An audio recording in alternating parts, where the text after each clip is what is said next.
Hi, I'm Bob Trask. This is our weekly reset. Thank you for being with me. Today, we're going to talk about something that's pretty interesting. This moment can change your life. That's the name of the talk. This moment can change your life, and it can change your life. This moment, one moment. In fact, if you look back in your history, if you could remember those detailed specifics, you'd probably see that one moment changed your life. I remember a moment for me. I was I was like I was on the road. I was speaking constantly. I was just all over the world. I was tired. I was just exhausted. I was just on this speaking tour, and um, I went to Vancouver, BC to do a talk. It's the first time I'd ever been there.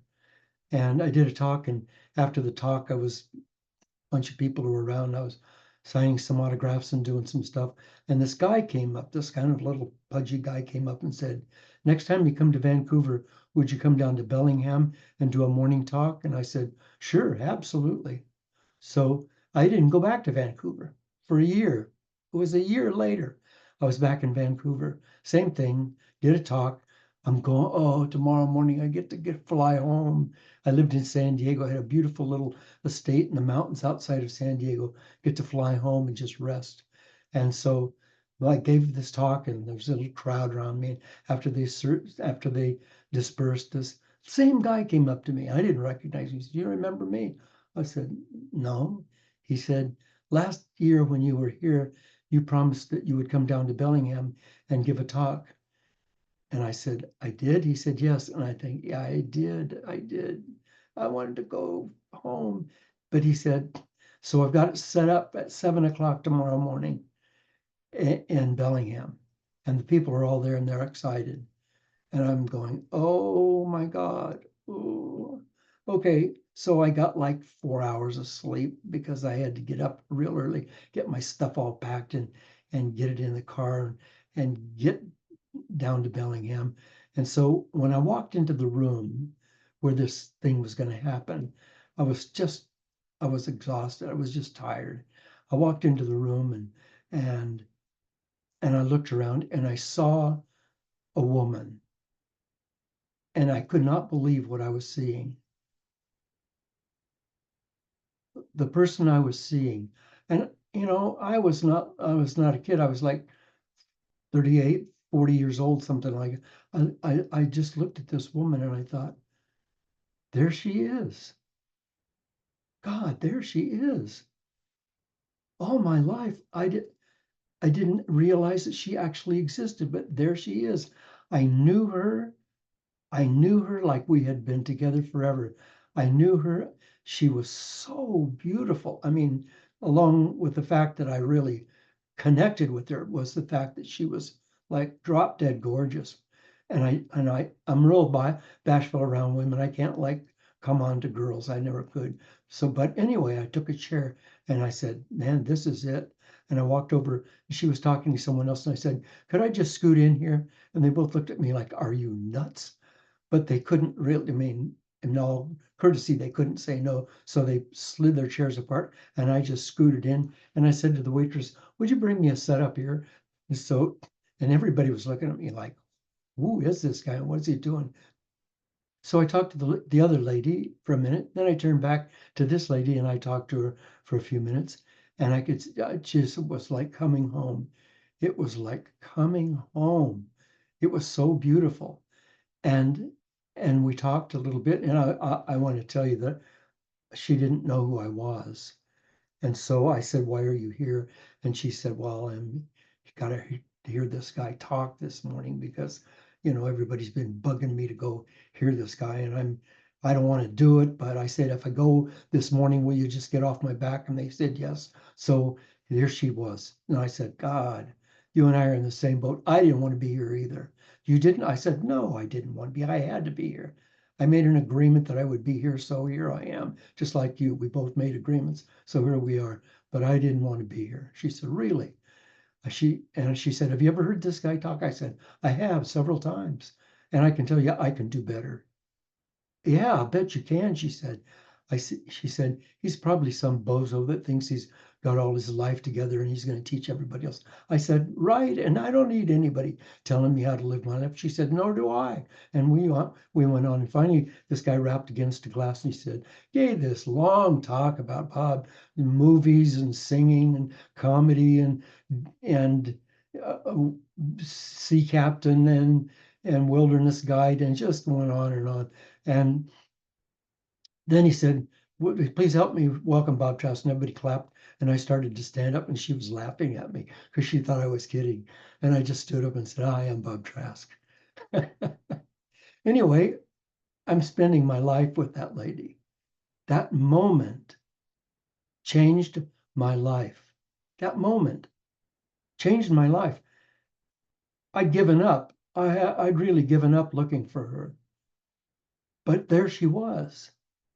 And because I decided to honor my agreement to go to Bellingham and give a talk. And incidentally, for those of you who are somewhere else around the world, I now live in Bellingham with that magnificent woman. But that moment can change my life.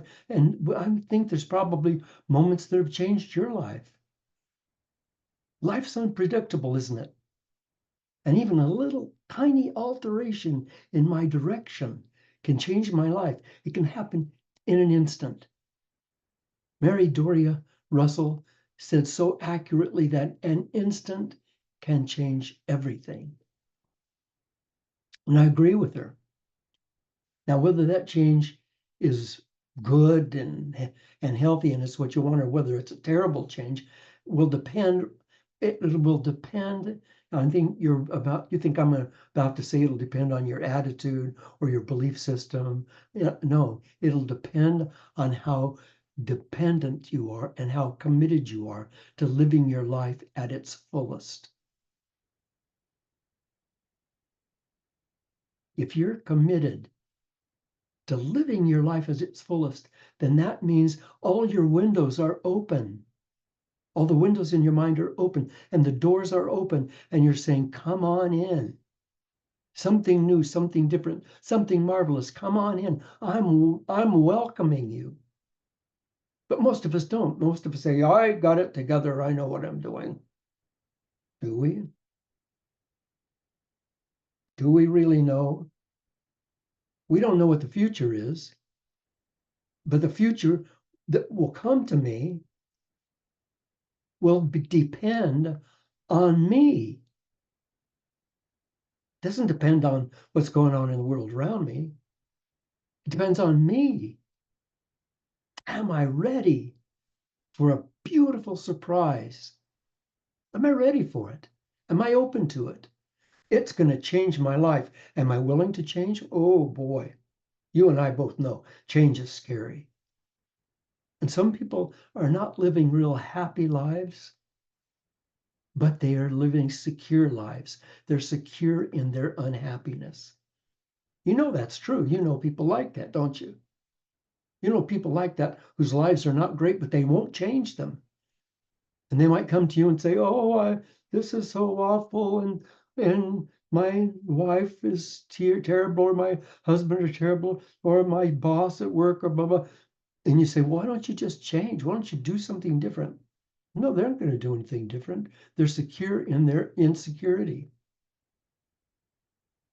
So if I don't have any dreams or visions or any direction I want to go in my life, then how the heck am I going to get anywhere other than where I am?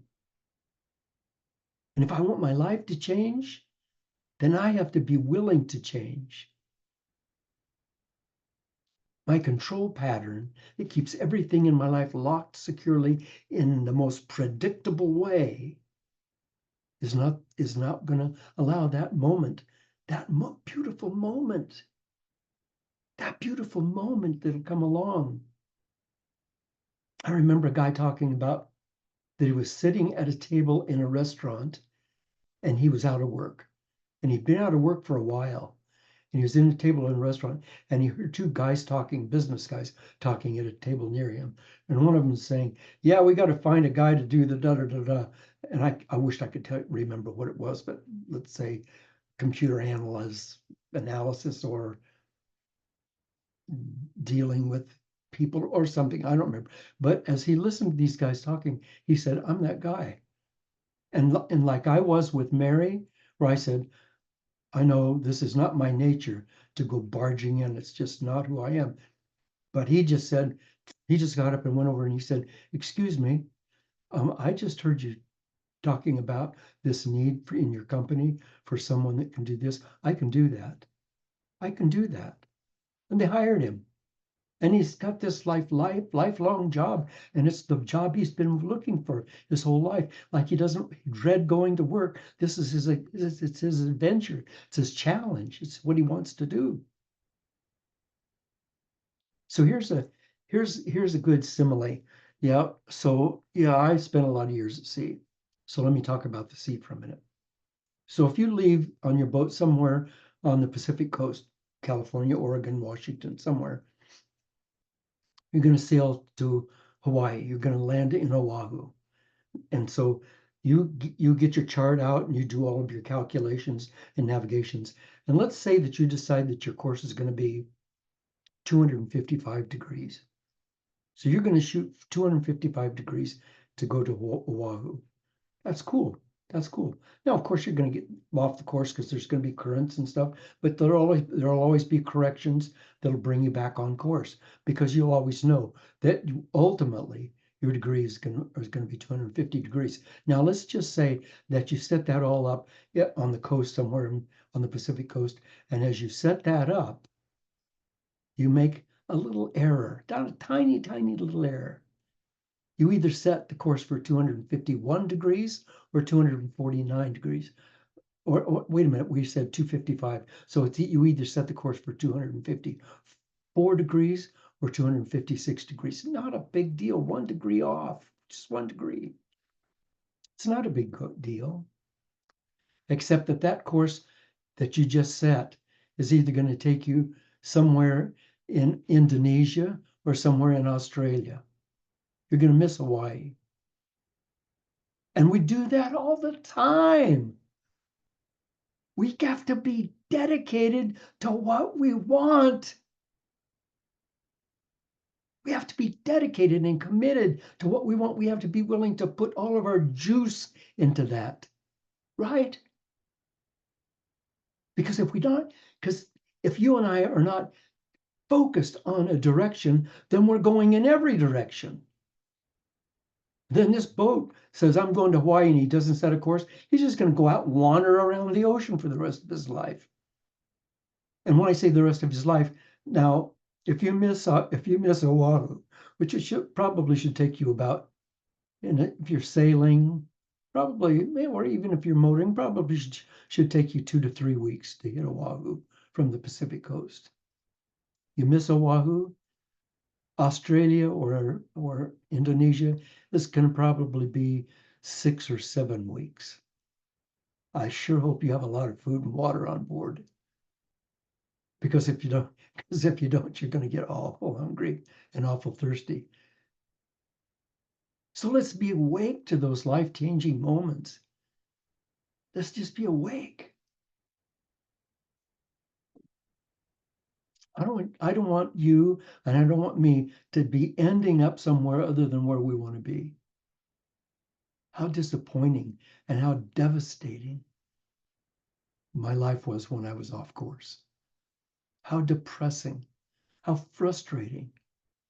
I remember having a job in the office of Shell Oil Company in downtown San Francisco. I was working in the mail room. My job was to sort out mail and then carry it in baskets up to the different floors and give it to the people whose mail it. And I remember, like, by the late in the afternoon, my legs and my feet hurt clear up to my butt. And I thought, I got to get me a sit down job. This is terrible. Now, I worked in the Forest Service. I was on my feet all the time. I never got tired. But in that job, I got really tired because I wasn't doing my life's work.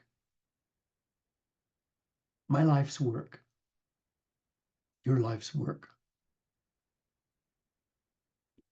What you came here to do. Who you came here to be. I wonder how hard it would be to make those small alterations that bring total joy into your life. I wonder. Just being open to change. But we're careful, aren't we? We're careful, we're controllers. We need to know the result of something before we allow it. So if somebody says, here's an opportunity, then we're saying, well, I want to make sure this going to, we don't just say, well, yeah, let's go. Let's go do that. Gilda Radner, remember Gilda Radner? Boy, she was one of Mary's favorite people. Gilda Radner said, life is about having to change, taking the moment and making the best of it without knowing what's going to happen next. Trusting. And Faye Weldon came right on the back of that. And she said, if you do nothing unexpected happens. So we want the unexpected. I know that's outside of our comfort zone. So expand our comfort zone. Why not? Expand our comfort zone. Let other things come in that aren't there yet. We're children of this universe, aren't we? We're empowered in so many ways, and we're receiving constant guidance for holding a course that takes us to our dreams. We have like this spiritual GPS inside of us. I promise me, and I promise you, that's true. You have a spiritual GPS inside of you. If you focus on a dream, if you see your vision clearly, and you say, that's where I'm going, it would be the same thing if you got in the car and you said, I want to go to 4213 Bancroft Street in La Mesa, California. Then what happens is that GPS focuses in on that and it takes you there. Now, you're just going to go there in one shot? No, you're going to go through a journey. You're going to go through a journey. You're going to see beautiful things. You're going to see things that have changed your life. You're going to see all kinds of on that journey because the journey is what's important.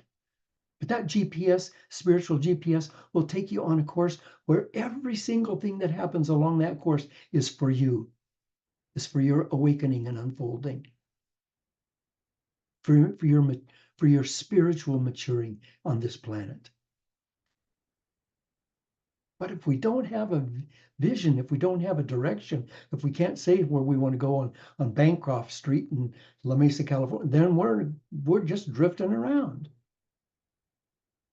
See, there's a frequency in the universe for every different thing that you want, or multiples for every different thing you want.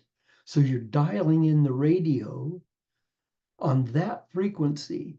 Yes, that's the station I want. That's La Mesa, California. That's the frequency I want. And you're holding that frequency and you don't let it go. You keep tuned to that frequency all the way. And when you get to La Mesa, California, it's cool and you'll settle down and you'll like that for a while. And then you'll say, I think I'll go somewhere else. These moments are only available for me when I'm moving toward my goal. If I've committed myself to, for instance, let's say I want to be a bookkeeper. So I've committed myself to a 6-month bookkeeping course. I've committed myself. Yep, that's what I'm going to take this 6-month bookkeeping course. And then a little bit later, I discovered that in a moment of clarity, in that moment, that the same class and certification are available online in just 4 months and for less money. I was open. But you and I both know, and you've been here with me before, you and I both know that you can see people who are doing something and they're doing it the hard way. They're not doing it an easy way. And you can say to them, hey, Frank, or hey, Molly, can I just make a suggestion? There's a real easy way to do that. And they say, no, I'm not, because they're stuck in their way. Now, am I saying that they're wrong? No, they're not wrong. They're absolutely right. They need to beat their way through that obstacle so that they can grow through it. And we can't alleviate that from them by saying, don't you think there's a better way? Look, here's an easier way. They aren't going to hear it. They're not hearing it. Partially because the ego is so strong that it doesn't want change. So today we're discovering hope, aren't we? Hope and trust that no matter how rough the seas of life are, no matter how hopeless it sometimes seems, if we commit to a direction for ourselves, then we're no longer alone. We have the universe at our back. We're surrounded and we're infused with universal intelligence. Endless assistance is instantly available for us. And that assistance, my friend, lays just beyond the walls of our procrastination and self-doubt. Let me repeat that. The assistance that we need in life to help us accomplish anything is just waiting beyond the wall of my self-doubt and my procrastination, which comes from self-doubt. What does it take to step over that wall? It takes seeing what you want and going for it, seeing that person sitting at that table and picking up a chair and moving right through your fear and walking right over there and saying, excuse me, can I just butt in here? It takes you to take action. W.H. Murray, remember him? I quote him a lot. This famous mountain climber, pioneer mountain climber, said, if you would do a thing, begin it.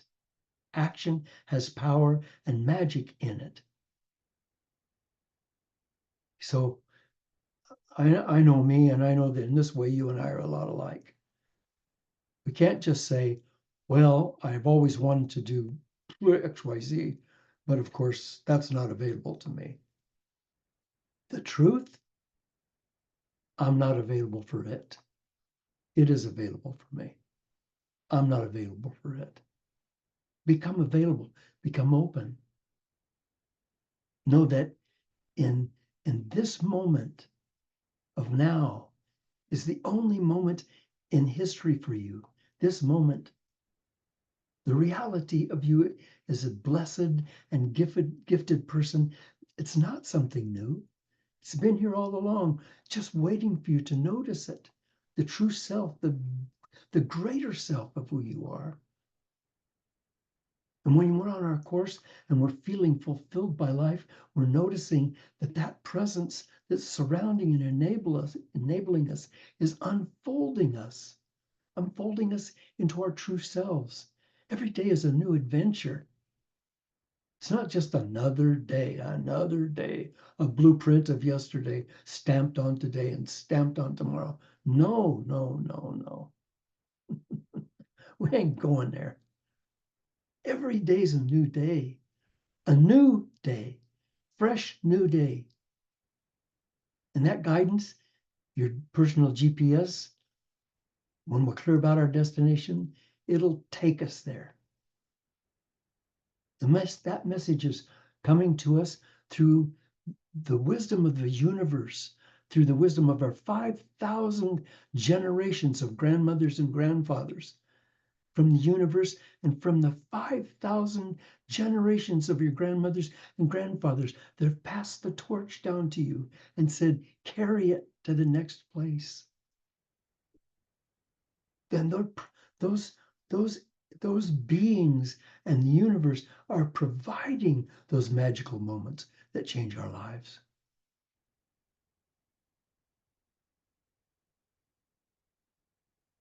Naiad is a movie about a woman who swam 110 miles across the open sea from Cuba to Florida. Now, if you think about that, think of sharks and the jellyfish and the currents and the cold water, and then you're going to swim in the open. You're a woman. You're going to swim just no fins or mask. You're just going to swim 110 miles in the open ocean. Naiad, the name of this woman who did that. I enjoyed the movie partially because my old friend Annette Bening starred in it, but along with Jodie Foster. But mainly I loved its strong message that it's impossible to reach your goals without a team, a support team who believes in us and who we in turn believe in. And that when we all turn into each other and support, then we all win, and we win all the time. Diana Nyad attempted her swim 4 times and failed each time. 4 times. She gave everything she had to it. She failed 4 times. And everyone told her, hey, forget it, it's impossible. What you're trying to do is impossible. You're going to die. You're going to kill yourself. Don't do that. Yet she never gave up. And the very few who stood by her are just like the few who stand by you and who stand by me.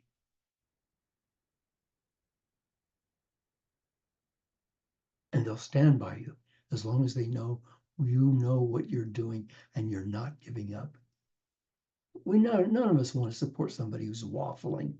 Yeah, I'm in, I'm out. I'm sincere, I'm not sincere. No, we don't, we're not support. But boy, when somebody's got a vision, we get on that team because that's a railroad that we want to ride on.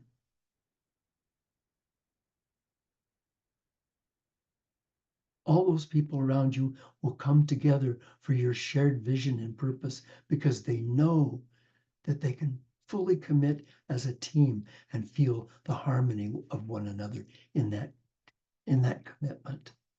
It's community, it's family. And it all happens because someone has a dream and is open to change. Those momentary changes that can alter the complete course of your life. Napoleon Hill said, it's strange but true that the most important turning points in life often come at the most unexpected time and in the most unexpected ways. And Carl Sandburg said, nearly all the best things that came to me in my life have been unexpected, unexplained by me.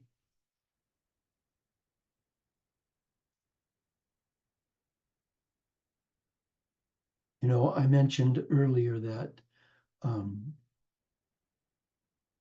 one of the great basketball players of all time said, being open to change and being willing to change is the only thing that was my success, that created my success. Michael Jordan. And I used to play basketball a lot, and I really loved the game. And I was pretty good at shooting 3-pointers outside the key. But I could see the ball, I could see the arc of the ball going through the air, and that fascinated me. And I could see it going through the air and then dropping into that basket. And it was that arc that I focused on. And I knew when I picked that ball up to shoot it, as my hand was going forward, I knew it was either going to be a hit or a miss. I knew it. And every basketball player knows that. You already know whether it's going to be a hit or a miss. Now, how can you know at that point? Because you know whether you see the vision clearly and you're 100% committed to it, or that you have a little lingering self-doubt. And if you got that little lingering self-doubt, you're going to miss the basket. So we have to overcome those lingering self-doubts, and that's by building faith, building courage, building clarity, building self-confidence. And that happens when? That happens when we're open to change. We're welcoming change. We're welcoming those moments that could change our lives. Let's go forward this week, ready for moments that can change our life. Let's open our heart. Let's open our mind. Let's open all the windows and doors of our house and let everything in.